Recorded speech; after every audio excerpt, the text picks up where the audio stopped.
Halo sahabat Wirid Traveling with Jesus. Terima kasih kepada semua sahabat yang sudah mensupport channel ini.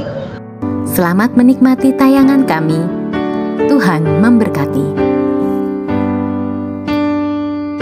Demi nama Bapa dan Putra dan Roh Kudus. Amin. Datanglah ya Roh Kudus, datanglah dengan kekuatan hati Santa Perawan Maria yang tidak bernoda mempelaimu yang terkasih. Datanglah, bimbinglah kami, hiburlah kami, katakan pada kami apa yang harus kami lakukan, dan bantulah kami memahami kehendak Tuhan dalam hidup kami melalui firman-firman yang kami dengar hari ini. Amin. Inilah Injil Yesus Kristus menurut Santo Markus. Dimuliakanlah Tuhan. Pada suatu hari Yesus bersama Petrus, Yakobus, dan Yohanes turun dari gunung. Lalu kembali pada murid-murid lain.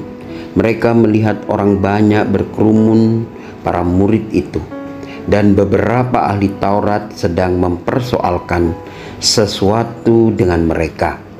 Ketika melihat Yesus, orang banyak itu tercengang-cengang semua dan bergegas menyambut Dia. Yesus lalu bertanya kepada mereka, "Apa yang kamu persoalkan dengan mereka?"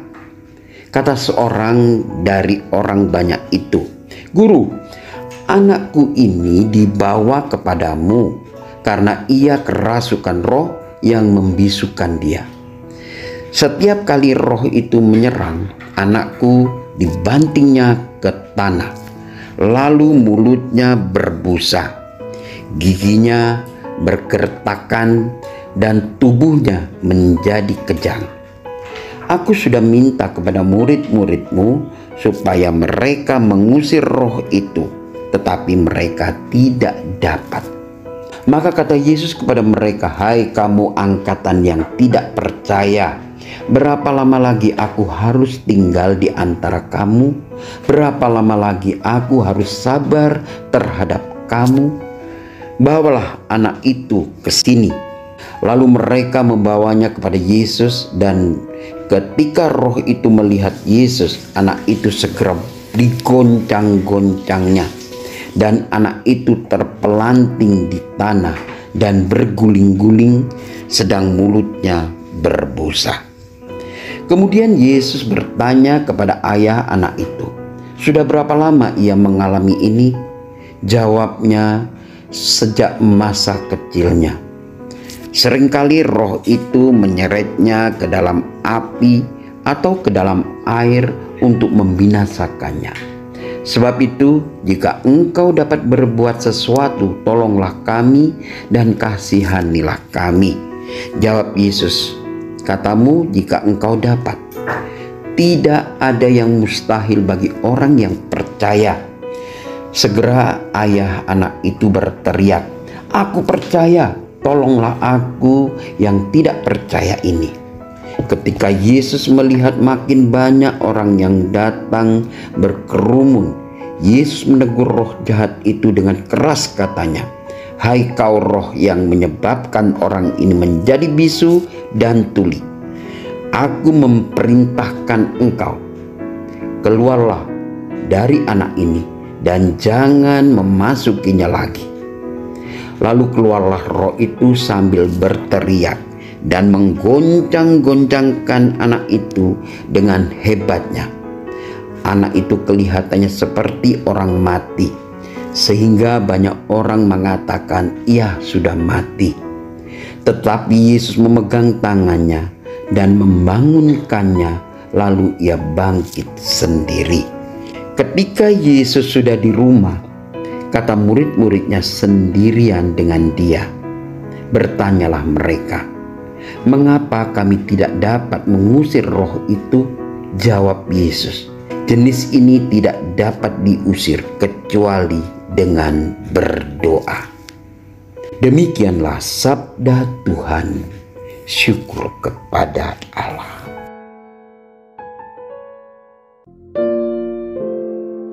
Saudara-saudariku yang dicintai Tuhan Yesus Kristus, aku percaya, tolonglah aku yang tak percaya ini. Dalam hidup ini iman kita seringkali bercampur dengan keraguan. Akan tetapi ini tindakan berarti bahwa Kristus tidak akan menanggapi permohonan kita, karena Ia memahami serta berbelas kasihan kepada kelemahan kita.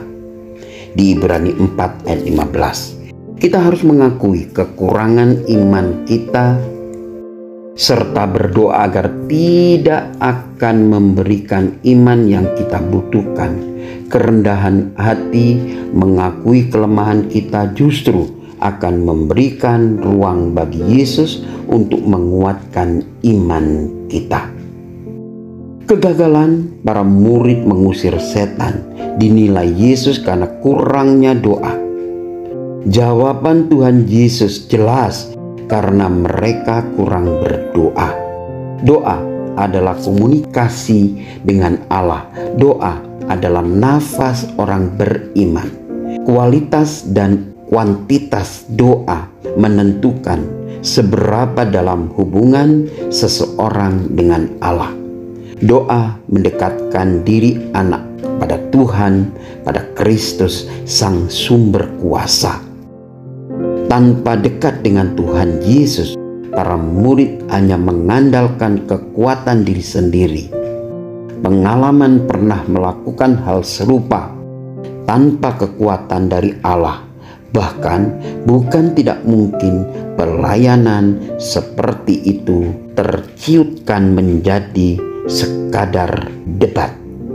Nah, mengenai penyebab kerasukan setan dan berbagai kendala lainnya, itu merupanya yang terjadi antara para murid dan beberapa ahli Taurat. Disaksikan orang banyak dan orang tua yang anaknya terganggu.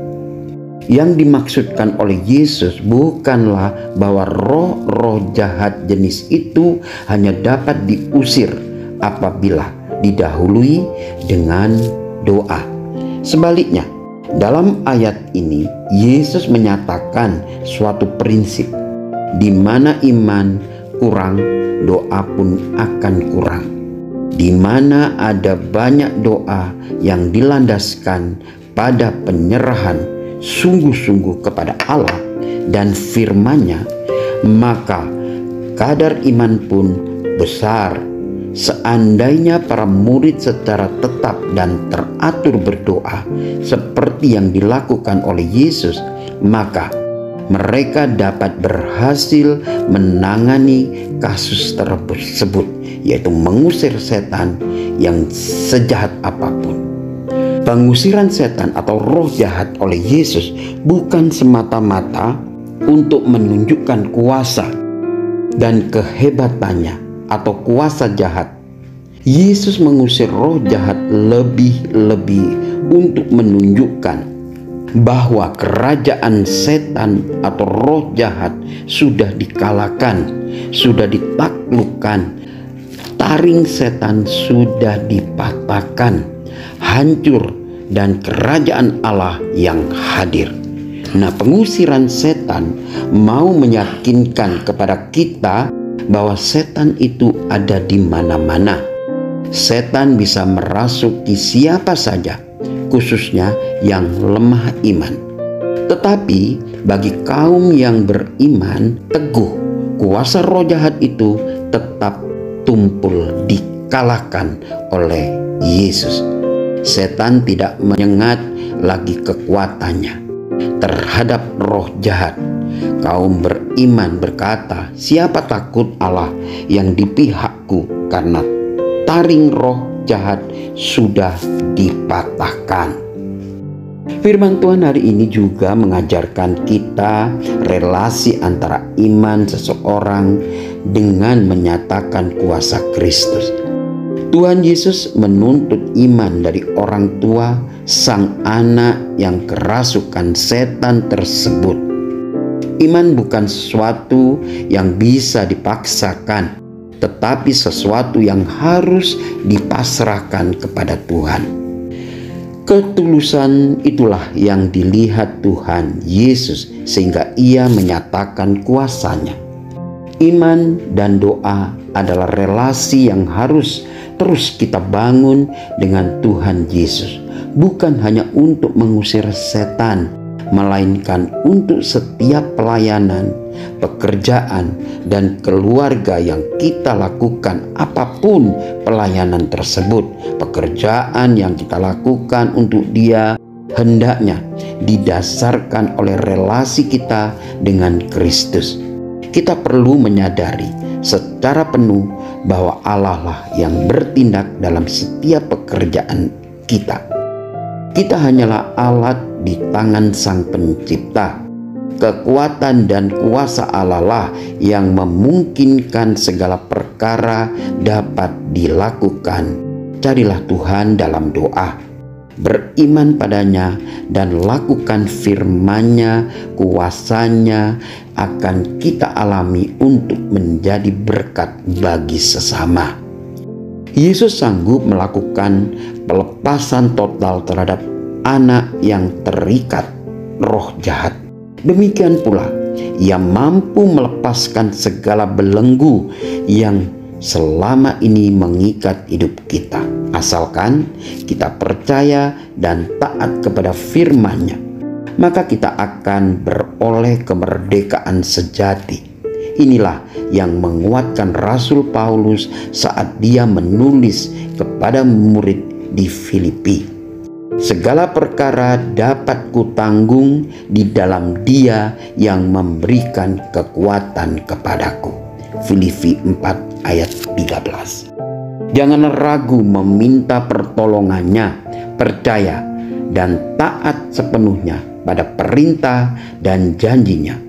Percaya akan kuasanya yang dapat melepaskan kita dari segala keterikatan kuasa roh jahat.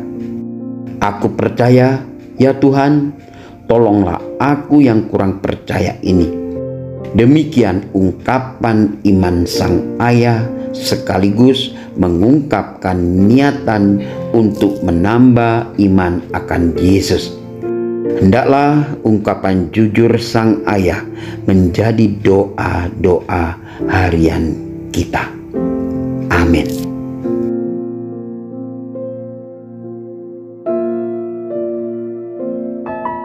Bapa yang kekal, Engkau telah membuat seluruh dunia berhenti berjalan untuk sementara waktu. Engkau telah secara paksa membungkam kebisingan yang kami semua ciptakan di sekitar kami.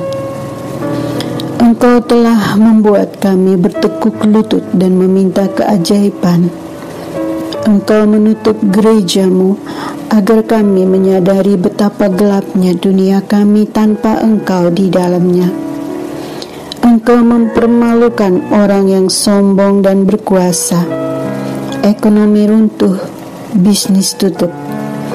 Kami sangat bangga untuk berpikir bahwa semua yang kami miliki adalah hasil kerja keras kami. Kami telah lupa bahwa anugerah-Mu, rahmat-Mu yang menjadikan kami siapa kami dan telah memberi kami segala yang kami miliki. Kami berputar-putar mencari obat untuk penyakit ini, padahal sebenarnya kami perlu merendahkan diri dan meminta bimbingan dan kebijaksanaan hanya dari-Mu. Kami telah menjalani hidup kami seolah-olah kami berada di sini, di bumi selamanya, seolah-olah tidak ada surga, tidak ada api penyucian, dan tidak ada neraka. Mungkin virus ini sebenarnya adalah cara-Mu memurnikan dan membersihkan jiwa kami, membawa kami kembali kepadamu. Hari ini, ketika kata-kata ini menyebar di internet, semoga semua yang melihatnya menyatukan hati dan tangan mereka dalam doa, memohon pengampunan, memohon kesembuhan, dan perlindungan dari virus ini, tetapi di atas segalanya memohon agar kehendak kudus dan ilahi-Mu terjadi dan bukan milik kami. Tuhan, kami mohon kepadamu, bebaskanlah kami dari segala kejahatan di bumi, jika itu kehendak-Mu. Bapa, Engkau telah dengan sabar menunggu kami menghadapkan wajah kami kepadamu untuk bertobat dari dosa-dosa kami. Kami menyesal mengabaikan suara-Mu. Egois, terkadang kami lupa bahwa Engkau adalah Tuhan. Tuhan, aku tidak layak untuk-Mu datang ke rumahku, tetapi satu kata dari-Mu akan cukup untuk menyembuhkanku. Engkau, Tuhan, hanya perlu mengatakan firman dan jiwa kami akan disembuhkan. Kami meminta kesembuhan dan pembebasan dalam nama Yesus. Dengan jasa tak terbatas dari hati yang maha kudus, hati Maria yang penuh duka cita dan tak bernoda. Amin.